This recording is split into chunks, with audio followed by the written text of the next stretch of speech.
right, folks, I'm David, and welcome back to the Coachful Coaching Leadership Podcast. Today I'm here with Louise Buchanan. She's been a guest on this podcast in the past. Actually, Louise came up with a really cool idea to have leadership quick fixes as a podcast episode. So that's what we're going to go through today. And we're going to go through different questions from different viewers, but also that Louise has aggregated over the years, as well as myself. So that is what we're going to go through. Louise, you're from an HR background from the financial services sector, right? So you've seen a lot of these leadership problems and leadership questions come over the years, right? All right. How about we go through one of our questions today? Sound cool? Okay. Question. Managing relationships in a matrix organization can be particularly challenging.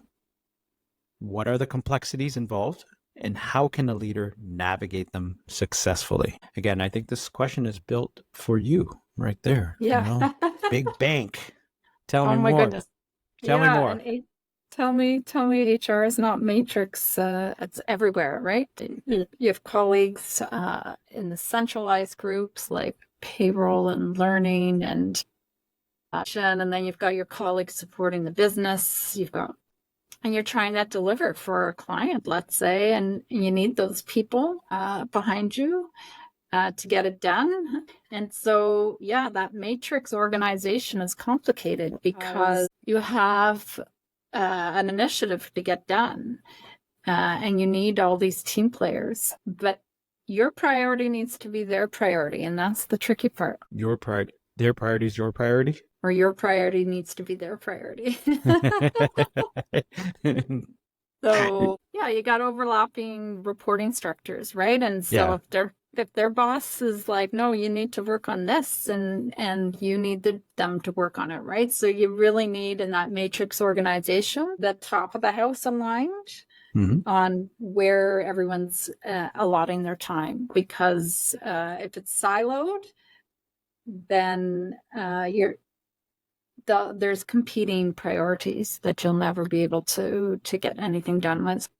Yeah, it's interesting. I was just talking to a leader the other day, and they were talking about how their organization was, speaking of like very different incentives between different departments there. They were incentivized to, I won't say what it is, but whatever it was, right? They were incentivized one way. And this was, I guess it was designed or became designed to create friction with all the other businesses within the business, right? So all the other leaders within the matrix organization. And it's, when things go against, like your customer success, your ability to deliver products, your ability to make revenue, right? And this is true for any organization, right? So customer success could be, you can be a nonprofit. Like, are you serving the population that you're trying to serve, right? Revenue. Even a nonprofit needs to have a surplus so that you can, get more resources and get more provisions, hire more people to help support you. But when one department's incentives start knocking on all those things, which is universal to any business, it creates friction. Nothing gets done. At the end of the day, it's just, you don't go anywhere. Understanding incentives and what makes another department tick and helping yourself understand how you might align with it.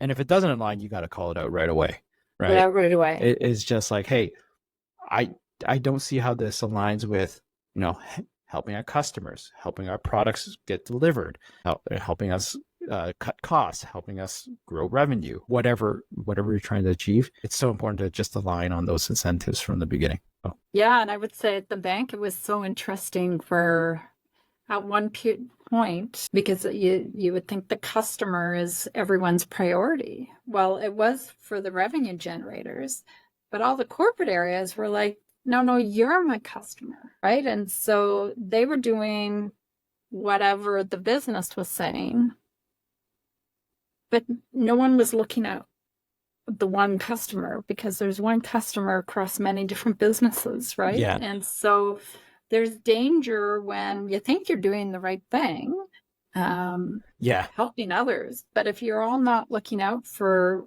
what drives revenue for the organization consistently, and that's got to come also from the top of the house, I would say. But then you're not going to be successful, right? Yeah.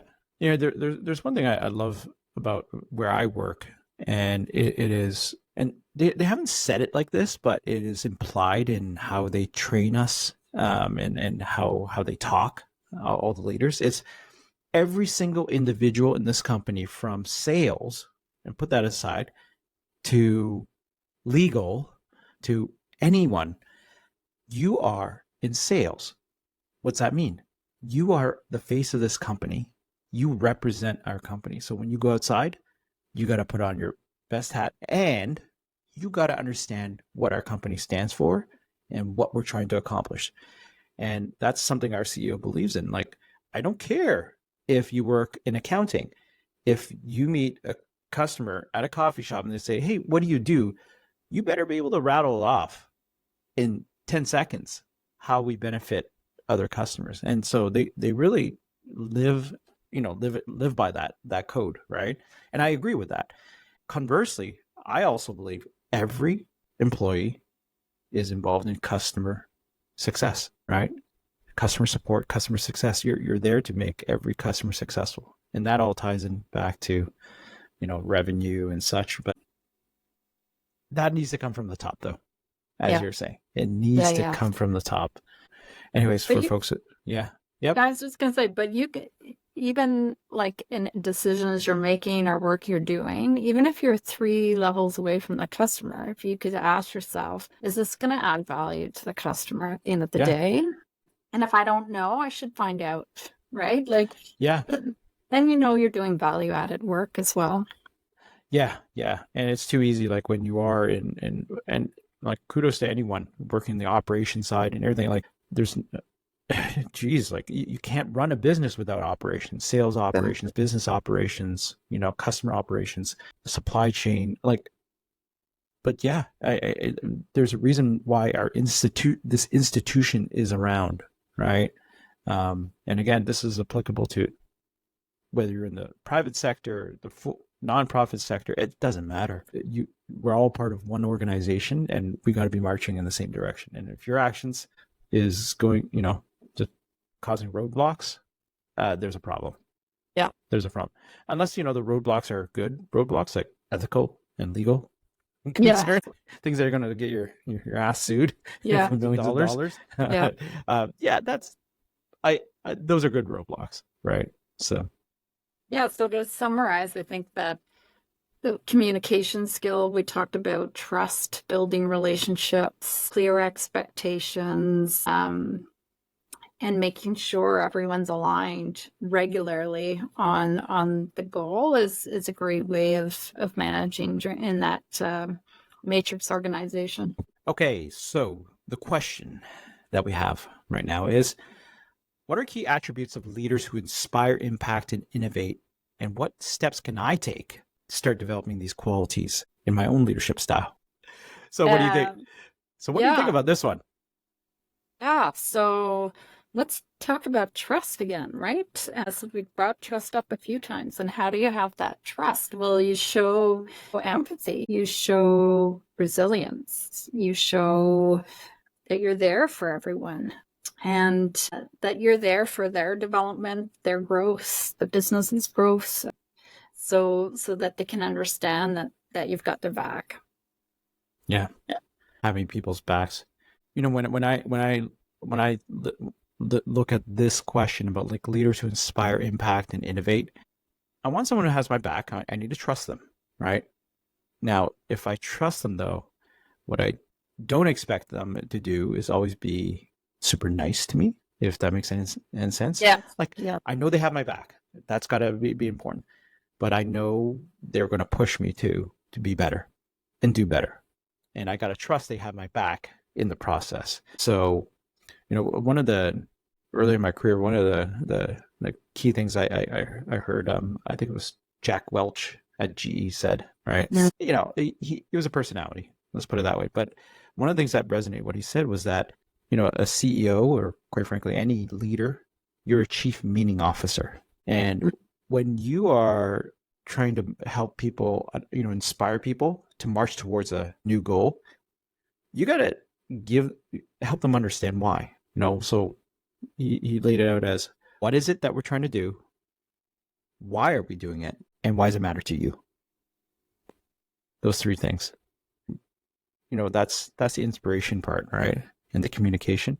But then, when you actually operationalize it, the accountability needs to be there as well, right? So you can't inspire people if, your projects or your goals fall flat all the time, right? And that's where some of the tough love might happen as well. When we're trying to march towards a certain goal, you got to hold people accountable, and you got to hold them accountable. And when they don't hit specific, expectations, you got to make sure they understand that, Yeah. hey, this is the new world. This is an expectation. I've had leaders who've resisted change, in my world, and I've held them accountable to whatever new metrics or KPIs we're trying to uphold, and weekly we would review them. And I know folks who were just, they didn't want to hit it, or they're too lazy, or they say, oh, I didn't have time. You pull them aside eventually. You say, are we in the same boat? Like, because I feel you're rowing. You're trying to. You're sort of halfway in this boat, and you're rowing in a different direction. Mm. And have that conversation with them. I want you in my boat, but I need to know if you do you want to be here. Yeah. And it was sincere. I want them in my boat, but it didn't feel like they were there. They were rowing in Yeah. the same direction. Yeah, I mean, those are a few things that come to mind. It's like, yeah, you got to be able to communicate well what your vision is and what you're trying to accomplish, but at the same time, hold accountability. When you operationalize it, you at the top, you can't just launch it and say, all right, I'll see you next quarter. No, like when you're launching something new, you got to be like laser focused daily until you see, okay, there's some sort of compliance here and adoption, and then you start pulling back after that. So Yeah. And I would say creativity or innovation is important too, right? And yes, so it's holding people accountable, but it's also giving space for that. And because yeah, that's where great ideas come from. And if you sort of say it has to be done a certain way because that's the way it's always been done, your people are going to get bored. So giving that space, I think is another key attribute of an effective leader. yes, and knowing where to give the space Yeah. and who to give that space to, Yeah.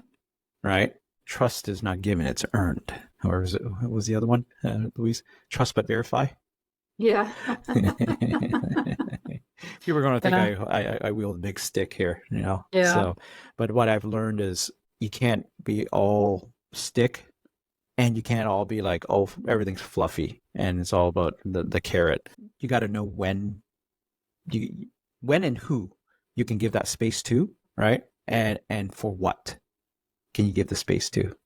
Yeah, people will flounder otherwise. Yeah.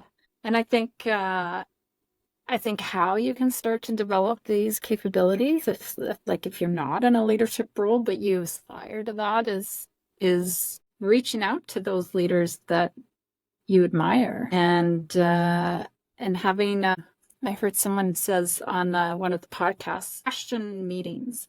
So they're meetings where they just get to ask lots of questions and say, can I Mm-hmm. meet with you for 20 minutes, half an hour, and ask you questions around leadership and just learn from this person, right? So talking to leaders that you admire, getting a mentor is a great way to learn about leadership, and getting a mentor in a different part of the organization, I always say, is even better because then you learn about a different part of a business as well.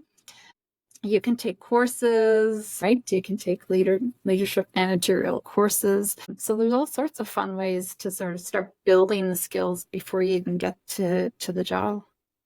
That's our questions for the day. I just want to wrap this up. That's this is part of our new series in the Coachful Coaching Leadership Podcast. All right, Louise, anything else you'd like to say to the audience out there? Yeah, have fun. Hope this was helpful information for you. All right. All right. Well, folks, thank you very much for listening. Thanks, Louise. Thanks. Bye.